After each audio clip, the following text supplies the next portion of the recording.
சன்னதியை விட்டு வெளியே வரும் ஐயப்பன் அந்த ஒரு நாள் ரொம்ப முக்கியமான நாள். அது எந்த நாள் தெரியுமா? ஏன் தெரியுமா?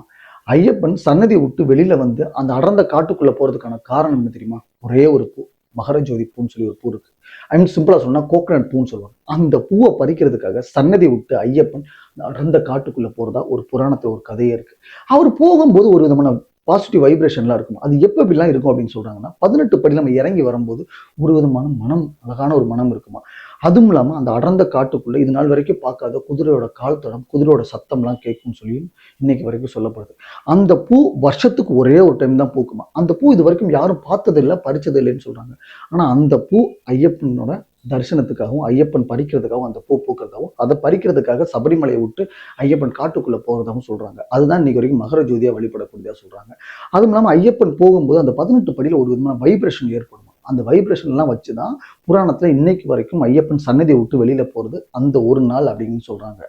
இது கேட்கும்போது எனக்கு ரொம்ப வியப்பா இருந்தது. சரி, இதை நம்ம பொது வெளியில போட்டுலாம். ஸோ மக்களோட பாயிண்ட் ஆஃப் வியூ என்ன சொல்றாங்க, இது உண்மையா நடந்திருக்குமா, இல்லை இதுக்கான வாய்ப்புகள் இருக்கா அப்படிங்கிறத நீங்க கமெண்ட் பாக்ஸ்ல கமெண்ட் சொல்லுங்க. அது இல்லாமல் அந்த மகர ஜோதி அன்னைக்கு அந்த பூக்கிற அந்த கோகனட் பூ இது வரைக்கும் யாராவது கேள்விப்பட்டிருந்தாலும் கமெண்ட் பாக்ஸ்ல கமெண்ட் பண்ணுங்க.